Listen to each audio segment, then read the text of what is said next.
Hey, welcome back to Bear Cave Ranch. Take a sip of coffee.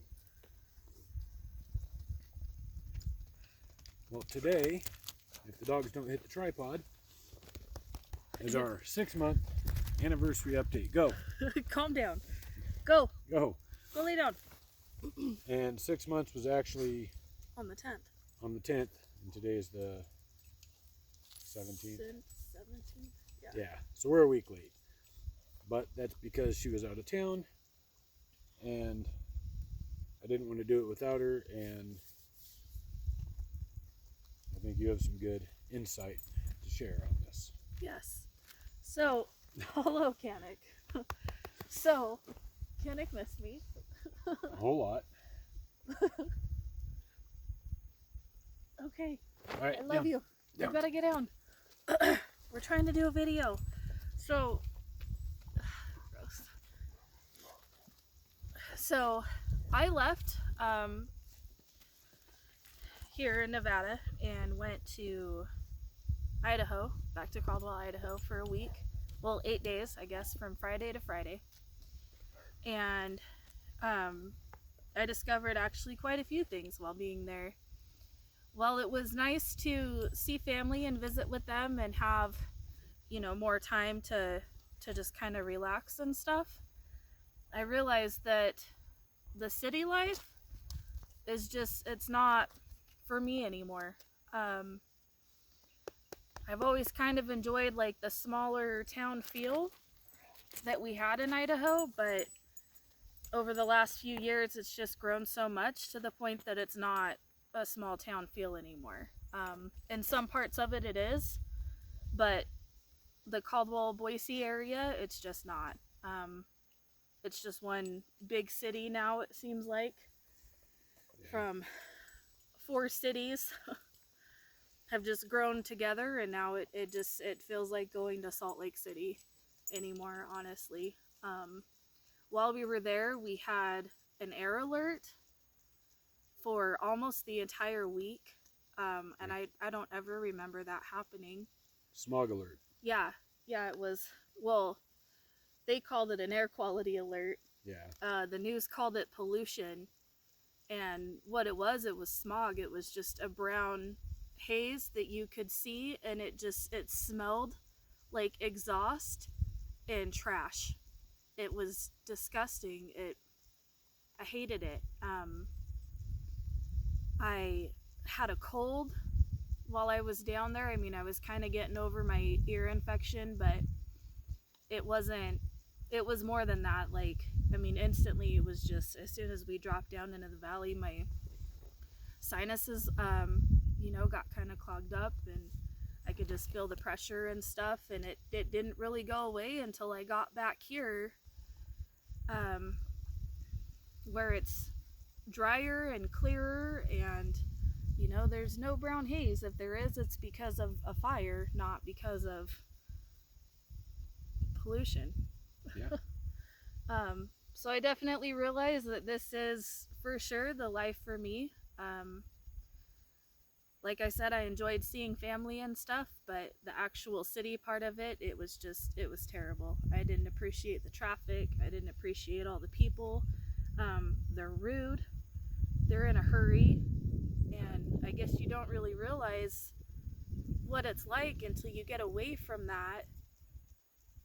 And being away for 6 months, it was kind of an eye-opener, and honestly kind of startling. Is it like the frog in the pot, like while you're in it? Yeah. And it's slowly being heated up, you don't realize it? Yeah, you don't realize it, but then you go back and all of a sudden it's like, oh shit, this water's hot. Yeah. I need to get out now. I agree. My Tango, experience is a little there's different. Our pickaxe. Yeah. I was wondering where it went. I knew it was over here. Okay. My experience is a little different because I grew up in California in what was a bit of a smaller town, even though it was big, but I saw those changes through my childhood and went to Idaho to get away from it. So when it started happening in Idaho, I think I already had that image of what is to come. Jingo, go! It's Really, still you're going to walk right by that? Of Go, course. okay, you're good. Thank you. I'm just going to lay here by it and hit it with my tail. Probably. Yeah. Just relax. So I Come here. Come over here and lay down. think moving away from the Get city there. for me There was you go. already what I wanted to do. Yeah. Well, I mean, you did too, but just The a little largest different. city I lived by was Boise. Yeah. Like, I'd visited larger cities, but Right. visiting them is different than living in them. There's a dust devil. We haven't seen one of those in a while. Yeah, it's been a week or two. Feathers. All kinds of That's feathers in it. The Kinda chickens are cool. molting, so there's feathers like everywhere over by the coop. Yes. So for 6 months, I think there's a lot of little things that it's kind of just hard to think of because we've gotten used to daily just having to deal with things. It's kind of just become our norm, so we don't really think about it anymore. Like what? What do you mean? Like just the little things we have to overcome, and like Like popping the tires off the rims a couple times? Popping the seal? yeah, The battery cables, that's just a regular thing now. yeah, we got to redo the battery cables on both trucks at least once a week. It seems like. I would say, yeah. But I think the biggest thing at 6 months now is we kind of have more of a vision and a game plan on what to do out here. So far, winter I think will totally change that up. Yeah. But as far as like nice weather goes, I think we pretty much have a game plan down for what to do when this happens. Well, or more that like what we're going to happens. build and do is what I was Oh. thinking. So like when we got here Okay. 6 months ago, You should be more yeah, it was just, definitive of what I you're mean, talking it was just a about. blank canvas. So now that we've been here and we've kind of been slowly, There was nothing. I mean, the blankest spot, the most open spot, I guess, on our property is where our trailers are sitting at now, which is right behind this camera. yeah, Now we have this whole, like, we have a driveway, we have area cleared out from the goats or because of the goats. We have Tia's basketball area cleared out. We have an area cleared out up over here. I mean, we have a lot more open spots than we did when we first got here. Just, I guess, probably looking back at our videos to now, yeah. we've changed the land quite a bit, and we've only been here for 6 months. So, So if you haven't seen old ones, go back and look, and you'll see it was like nothing. We, we knew moving out here we were going to do solar power. So we had panels and stuff hooked up to the trailer. Now they're away from the trailer. Everything's in a separate trailer.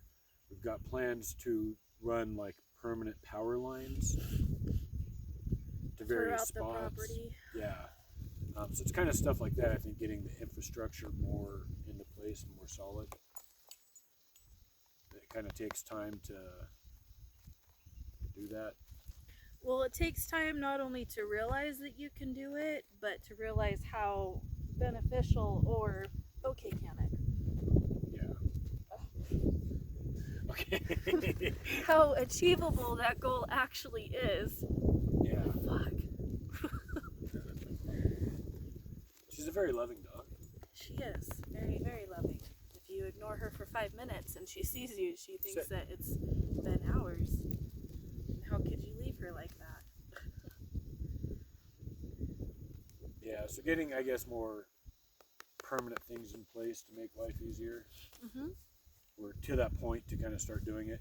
Where we're sitting right here is actually going to be a root cellar. Yep. We're kind of sitting up on a hill, and where this tripod's sitting is right on the edge of where we've got a line marked out to where we're going to dig. So, Yep. And we're going to run power to that. Probably keep a freezer Mm-hmm. in there. Since the temp's pretty consistent all year, that'll be really good. And even a fridge too, probably. A larger fridge to be able to store eggs and stuff. absolutely.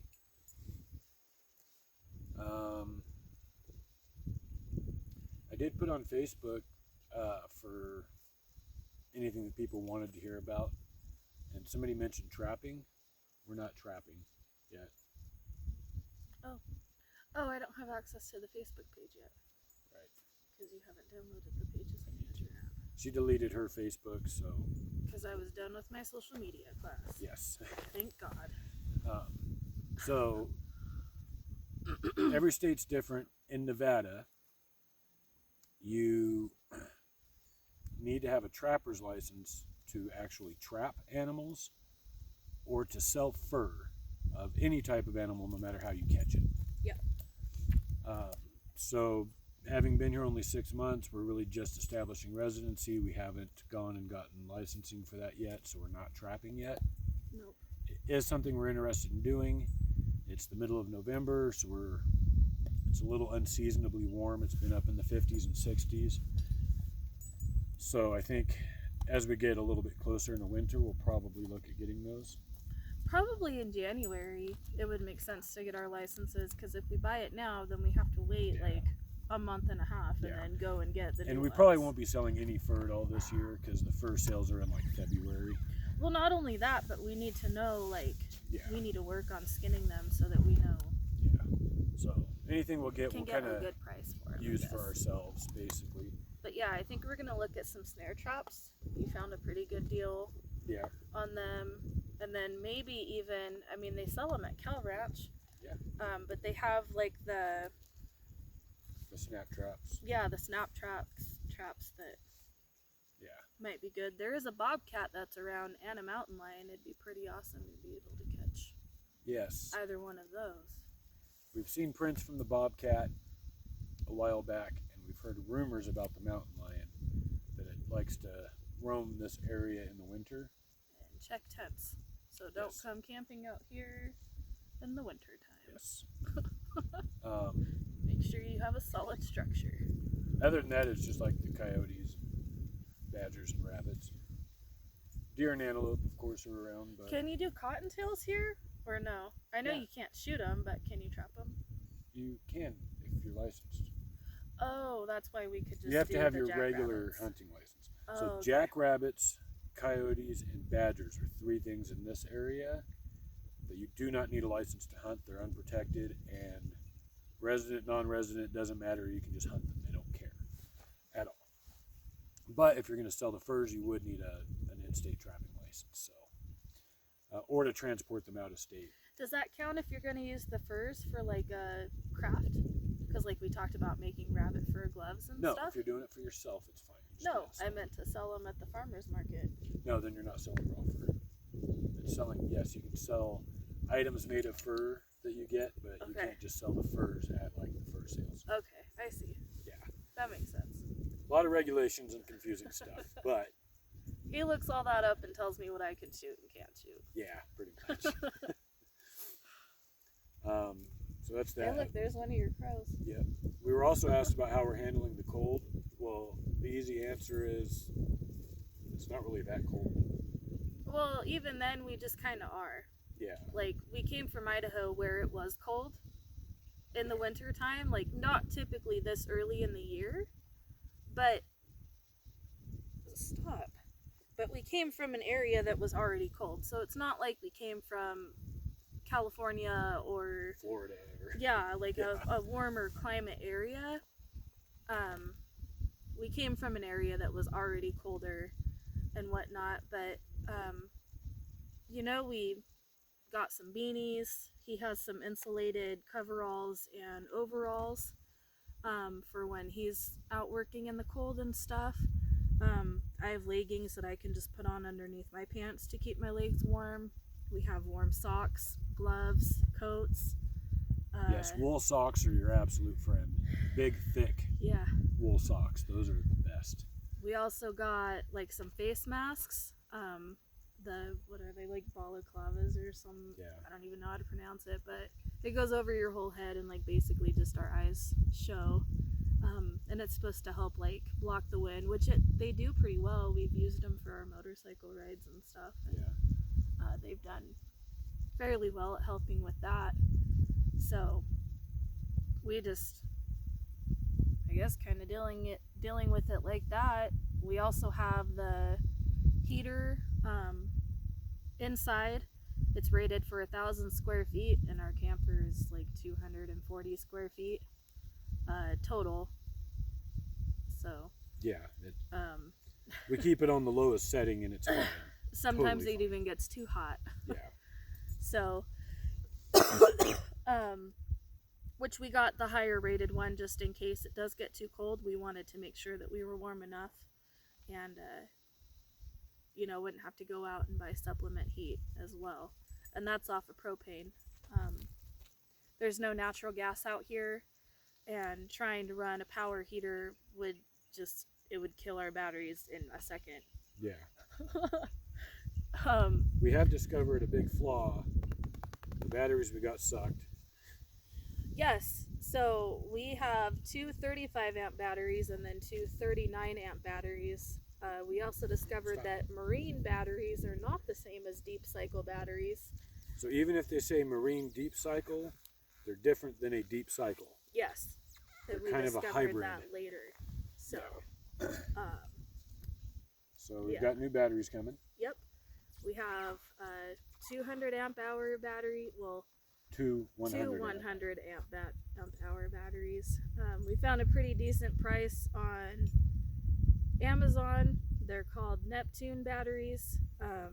We looked them up. We read some reviews. For the most part, they seem pretty good. The only thing is what I seen was like shipping problems. Yeah. People ordered two and only received one.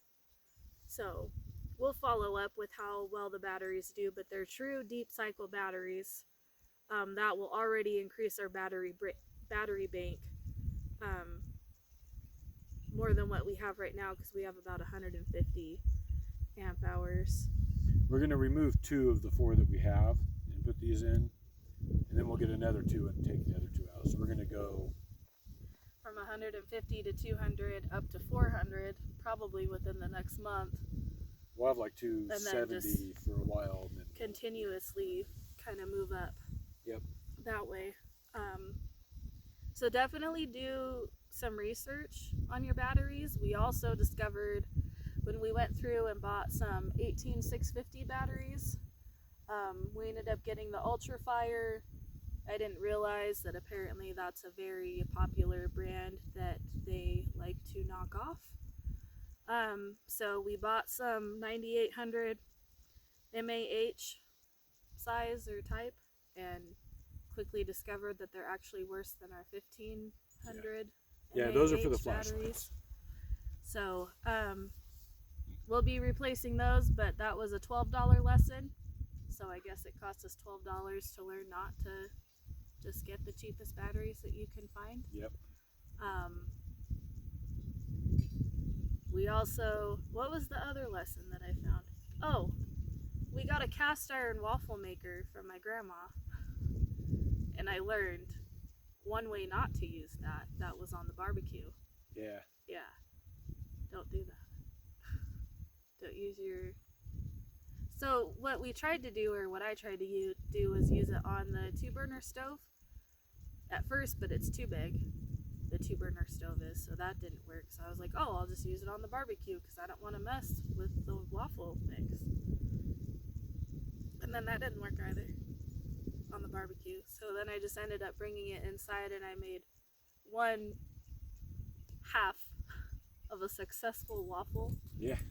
And the other half was burnt onto the cast iron. So I have to clean that and re-season it, and we'll fix it. Yep. We're learning We are. Our water pump. different ways to... So we've been having this issue with our water pump not wanting, it's self-priming, so you should just be able to turn on the switch and it'll pull water up out of the jug. And normally it does. There's typically no issue with that at all. But all of a sudden we've been having issues. And yesterday I disassembled this whole thing and put it all back together. I mounted some rubber under it to absorb the shock to make it quieter, which did work. That was good. And I hit the switch and it primed right up. and then we ran the jug out of water, and then it was in the evening after the sun was going down, and it wouldn't prime By the up. way, we're using 7-gallon jugs now Yeah. for our water so that it doesn't freeze. So yeah, we can keep this stored inside. Yeah. So I went to prime it up last night, and it's not. It sounds the same, but it's not.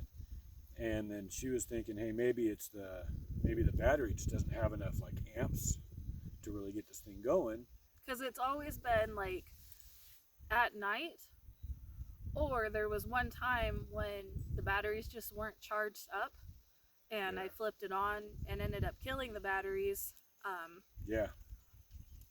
Because the panels were covered by the shadows of the trailers. Right. So then this morning, after the batteries were fully charged and there was good sun out, flipped it on, it primed right up. So our new battery bank should fix it, but we were kind of assuming that we had a bad pump. It's not always the case, so do your troubleshooting and due diligence. I think the pump is actually fine. These shitty batteries we have just don't have enough like They're not amps. shitty batteries, Well, they're just small batteries. They're just not built for what we're needing. Because it's not like we got $15 batteries. We spent, they're Mighty Max and Yeah.